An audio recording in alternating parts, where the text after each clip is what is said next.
Sprawl 3, baby. Welcome back. You guys made it. It's Friday. It's Sprawl 3.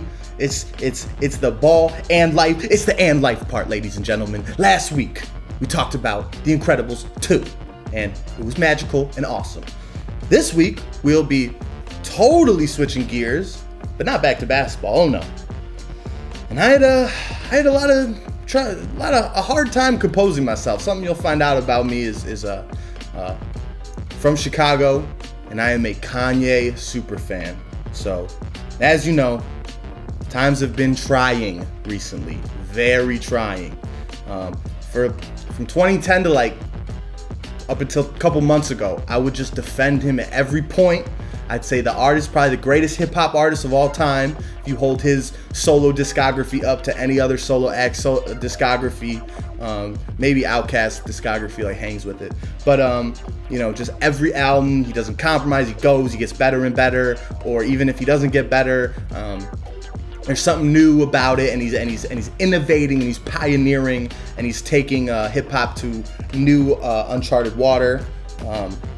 So I've always had just like the utmost respect for him as an artist, and I just thought, you know, his ego is so unchecked, and he was told he has to lean into his ego for so long to make money, like for Gold Digger and for all these songs that are like in a art form like hip hop, which is all about flexing and stunting.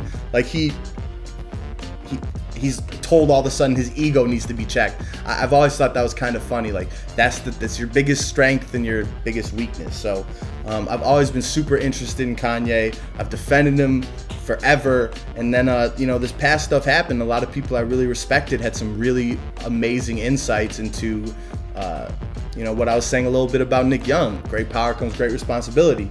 So it took me a lot of like reflection and thinking about how I'm gonna talk about this or whatever. And at the end of the day, man, it's music, and music helps me get through things, helps me get out of my head, it helps me get inspired. And out of Wyoming for this past month, all throughout June, every Friday in June, something has come out of Wyoming that has inspired me, that has made me want to push myself, that has made me think differently on things, have made me be more empathetic, and gosh darn it, some banging MFing beats.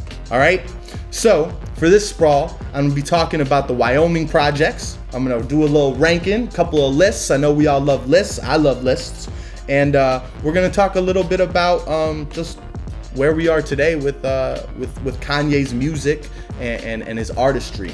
So here's my ranking, and Teyana Taylor just dropped. Actually really fun. I know a lot of her diehard fans are a little salty that, you know, her album probably didn't get the treatment that it deserved. It was delayed. And then it comes in at 7 songs, and a lot of people thought it'd be a full length because she's been delayed and pushed back by the label so much. But I still really enjoyed it, and it ranks fourth out of 5 for me. But here, let's just get into the rankings right now. But Teyana Taylor, do your thing. The beats are banging. I hear some real soul, some heart, some of your heart, transparent lyrics, real like what you're going through. The 3 songs I vibe most with on Keep the Same Energy, name of her album. Rose in Harlem, which is like, the beat is triumphant, and it's probably one of the best tracks that's come out of Wyoming. She's so poignant, and she's speaking from such a true place, and she's just so powerful. The whole track is so powerful. I love No Manners and Issues. Hold On. I love the hook on Issues and Hold On. It's very emotional. The whole album is just this really cool hip hop pop though. It's really good pop music, and it's just got that Kanye. The beats are banging. He's made 5 projects, all 7 songs. It's 35 songs, not one bad beat on all of them. Say what you want about him. The man can follow a metronome. So I have her album ranking 4th. And saying it's the worst, what I'm about to say, it's the worst album to come out, NASIR, Nas, it's not bad at all. It just ranks 5th for me. The projects were so strong across the board that Nas's NASIR, 7 tracks, Nas trying to come with it, recapture that lightning in a bottle from all his incredible albums of the past. Linking up with Kanye finally, a dream collaboration. They collaborated, I forget on which album, on a song called Still Dreamin' from like 2006, that one of my, you know, great old Kanye verse, and it's a great Nas song.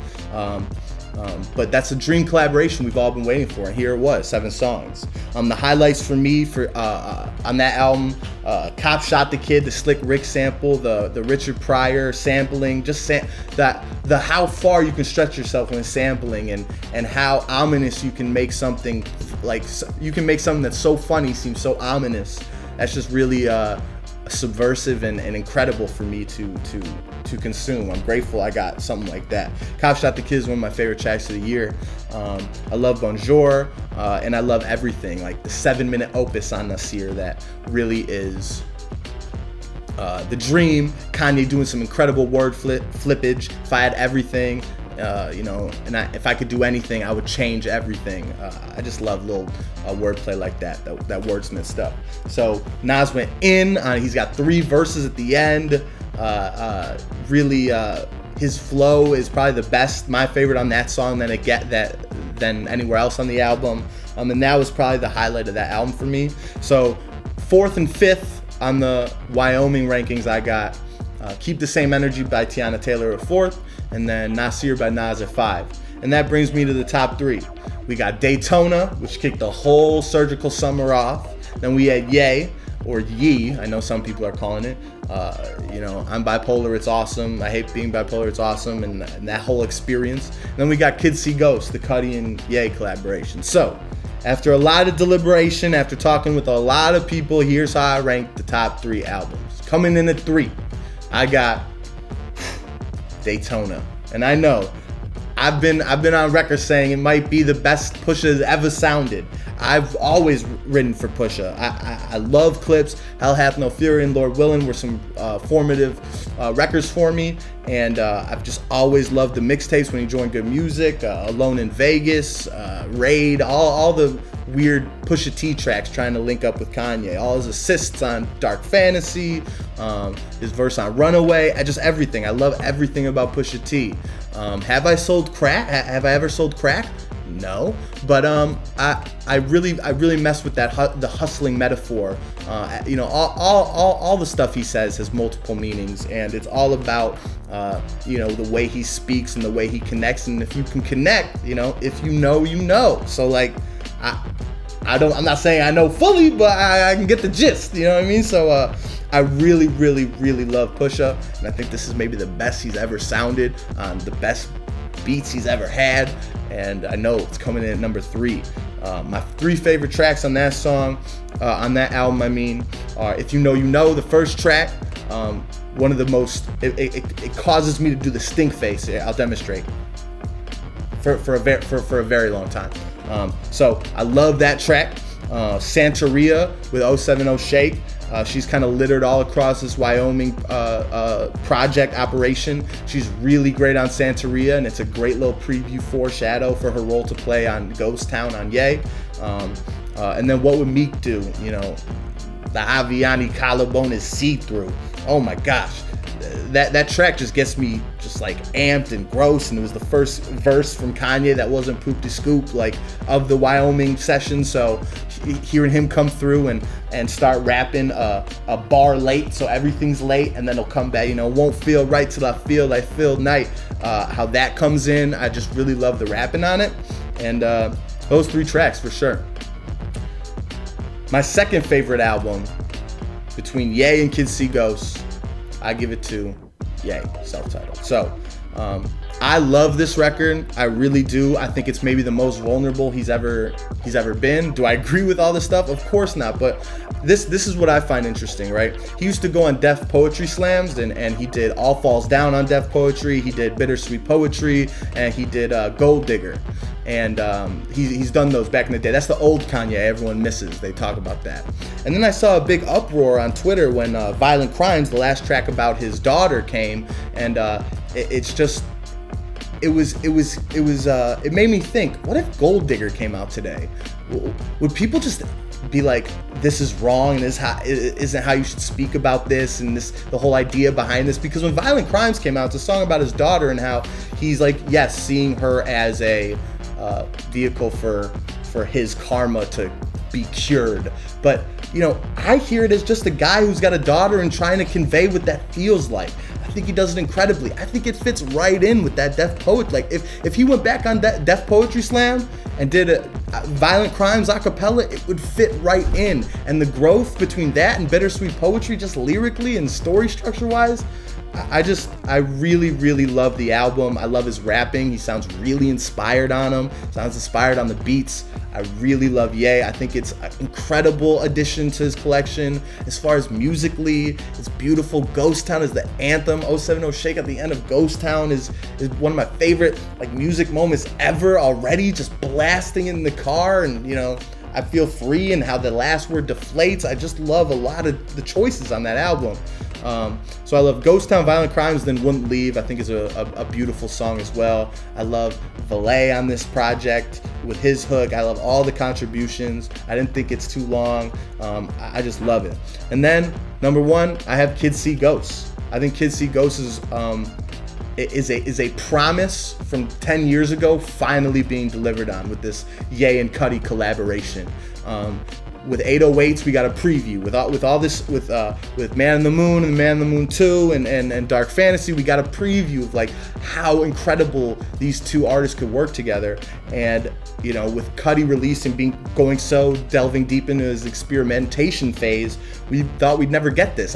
This album to me is like if the Floyd Mayweather fight and the Floyd Mayweather Manny Pacquiao fight was actually one of the best fights of all time instead of what it was. Like that's how this album feels. This is something that shouldn't have worked, right? They're past their prime, they say, but I'm telling you, Reborn into See Ghost into Cudi Montage is like 3 songs back to back to back that are some of my favorite songs on an album. Like I will, you know, we bought it on vinyl. I can't wait for that side. It's just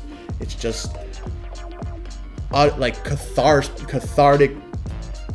synth beat or cathartic little 12-bar verse from Ye, or those hums that, you know, Cudi's really mastered. It's an incredible it's just an incredible album. That everything about it, the first, you know, it came out and it was all different track lists and we didn't know how to listen to it, but you gave it a couple days and you let it just marinate and ruminate what you get with that album. And when you tell me you hear, you know, Fourth Dimension and Free Sound Part 2 or whatever, and then you hear Reborn into See Ghost into Cudi Montage with that Kurt Cobain montage, a Hex sample, it shakes me. You know, Kanye's rapping is so inspired on those 3 tracks specifically. Cudi feels so comfortable on each track. I just really really love that album. So right now, here's how I got the Wyoming projects ranked. See Ghost, Ye, Daytona, Keep the Same Energy, and NASIR. Real quick before we get out of here, I just want to say, all that being said, I know I'm a little late, but Tierra Whack World, 15-minute project, links in the description, all right? This is one of my favorite albums of the year. They're like little vignettes. I really recommend going to listen to it. Every track is just a minute long, but it really does. Called Whack World, it feels like a world. It feels like a lived-in world. She is an artist I just can't get out of my head. I really recommend listening to it. She is, it's unlike anything I've ever heard. And then, you know, that leads me to the last thing, and then we'll get out of here and we'll check up back next week. But movies coming out. Sorry to Bother You is coming out in like 2 weeks. I actually just saw it early a little bit, and it gets me thinking a lot of Whack World. Unlike any movie I've ever seen, get ready for Sorry to Bother You. Lakeith is crazy. Tessa Thompson is crazy. Armie Hammer is crazy. The story is crazy. I can't wait for all of us to see Sorry to Bother You. Before next week airs, Leave No Trace starring Ben Foster will come out. It's getting great reviews. Sicario 2, Day of the Soldado, Josh Brolin, Benicio Del Toro. We back for the sequel, IP. What's up? We're just using it again. Let's do it. And then for all you sprawlers, you basketball fans out there, Uncle Drew will be out by the time this comes out. So we got the movies going, we got the music going. I haven't gotten a chance to listen to all the Jay-Z and Beyonce album yet. I know the video goes crazy. They're just in the Louvre. What? Who films a music video in the Louvre? Beyonce and Jay-Z? Okay, that makes sense actually. So once again, thank you very much. This was Basketsprawl. Sprawl 3, this was the life section. I really appreciate you guys coming along. See you next week. Have a great week. Have a great day. You guys are awesome. Thank you very much.